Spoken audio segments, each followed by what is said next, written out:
cimetière de la pellicule, c'est moi qui incarne le personnage de Mamlo. Je pars à la recherche du premier film d'Afrique francophone noire fait en 1953, qui est Mouramani, de Mamadou Touré. Tout le monde en a entendu parler, personne ne l'a jamais vu.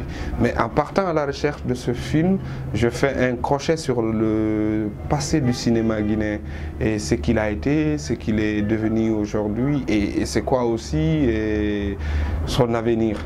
Parce que la Guinée quand même a été avant-gardiste dans ce que peut être le cinéma en Afrique.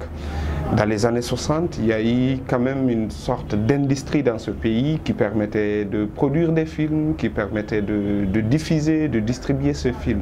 Mais à un certain moment, et comme je le dis, à la mort du régime de Sékou Touré, il y a eu un changement de régime, donc il y a eu aussi des conseils de nos grands conseillers des institutions de Bretton Woods, Banque mondiale, FMI, sur un programme d'ajustement structurel que l'État ne peut pas supporter, par exemple le cinéma, le sport, donc à l'État de se désengager. Ça, c'est pas des priorités. Donc l'État s'est désengagé de la culture et du cinéma.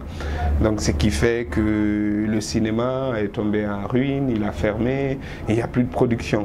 Donc au cimetière de la pellicule, c'est ça en fait. C'est moi qui pars à la recherche du premier film d'Afrique francophone noire, mais en même temps qui te montre ce qu'a été le cinéma guinéen et ce qui est devenu les réalisateurs, ce qui est devenu les salles de cinéma, ce qui est devenu ces bobines projetées dans ces salles de cinéma et ce que c'est qu'aujourd'hui l'ambition de cette nouvelle génération de faire des films dans un pays où il n'y a pas de moyens pour faire des films, dans un pays où il n'y a pas une industrie, il y a presque rien qui est mis en place pour pouvoir faire des films.